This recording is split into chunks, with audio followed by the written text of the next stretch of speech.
법무부 장관님, 우리 법사위 예산심사 과정에서 검찰 특수활동비 또 특정 업무 경비 이게 삭감됐습니다. 이와 관련해서 다른 시각에서 보는 관점도 있던데, 이 예산과 관련해서는 투명성이나 적절한 통제가 있어야 된다는 점에 대한 동의하시죠? 예. 네. 또 실제 집행되는 과정에서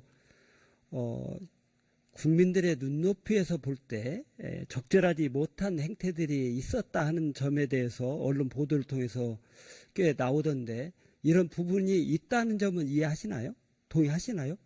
수년 전에 그런 일들이 있었고 있었죠. 그 점에 대해서는 다 반환 조치를 하는 등 여러 가지 방법을 다 강구했고, 그 이후로 자체적으로 특활비 부분은 좀 더 명확하게 쓸 수 있는, 그리고 그걸 투명성을 높이는 방안을 만들어서 자체적으로 계획해서 실행하고 있습니다. 그 실행하고 있는 내용이 최소한도 예산을 심의하고 확정하는 국회 통제를 받는 정도는 되어야 된다. 이 점에 대해서는 동의하시나요? 저희들이 최대한 국회 예산 심의권을 존중하려고 합니다만, 특활비라는 그 비목의 본질적인 의미가 기밀 유지의 필요성이라고 되어 있습니다. 그런데 이제 본질적인 내용이 기밀 유지라고 하는 미명하에 실제 그 내용이 원래 그 용도대로 사용돼야 되는 그 방향대로 이행이 안 되고 있는 면이 있다 하는 내용에 대해서는 국회에서 들여다보고 확인할 수 있어야 되지 않겠어요? 지금 저희들이 그 판결에서 그렇게 공개하라고 하는 내용은 저희들 최대한 자료를 제공하려고 노력을 하고 있습니다. 아니, 예산을 심의 확정해주는 국회 입장에서 예산이 어떤 용도로 어떻게 쓰이는지를 신뢰할 수 없다면 그건 당연히 삭감해야 되겠죠. 법사위원장께서 여러 번 이야기하신 정보비, 국정원 예산 관련해서 정보에서 감사하는 방법에 대해서 말씀하시는데, 거기는 정보위는 별도의 보안 서약 규정도 있고 그걸 위반하는 경우에 처벌 규정도 있습니다. 그렇지만은 법사위에서는 그런 안전장치가 마련되어 있지 않기 때문에 저희들이 특활비, 특정 업무 경비다. 특정 업무 경비는 전혀 다른 문제이고요.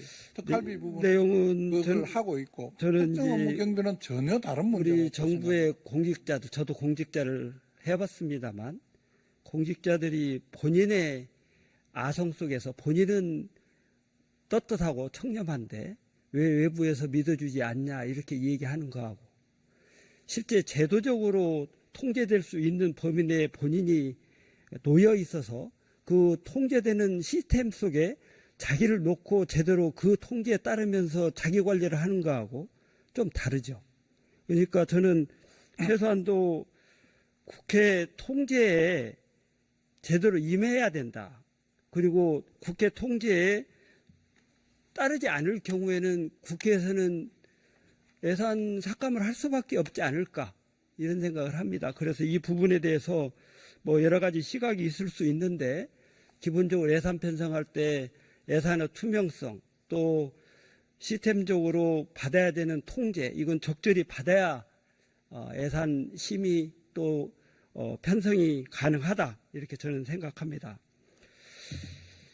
어제 우리 존경하는 우리 허영 간사님 6개 권력기관 특활비 제가 말씀하시는 거 보니까 총액이 2조 한 1,000억 정도 이렇게 되는 것으로 이렇게 말씀하시던데, 이 엄청난 규모의 범위가 적정하게 제대로 사용되어야 된다 하는 점에 대해서는 아마 우리 정부 공직자분들도 다 이해하고 동의하실 거라고 생각합니다. 저는 이런 내용 중에 누수되는 또는 부적절하게 사용되는 부분이 있다면 그걸 제대로 바로잡아서 소위 지금 예산 편성에 증액하자고 나와 있는 내용 중에 지역사랑 상품권, 우리 서민들 좀 보호하자고 하는 내용에 최소한 그중에 절반이라도 사용하면 승수 효과가 있어서 수조 원에 해당되는 지역경제 효과를 살릴 수 있지 않겠나, 이런 생각을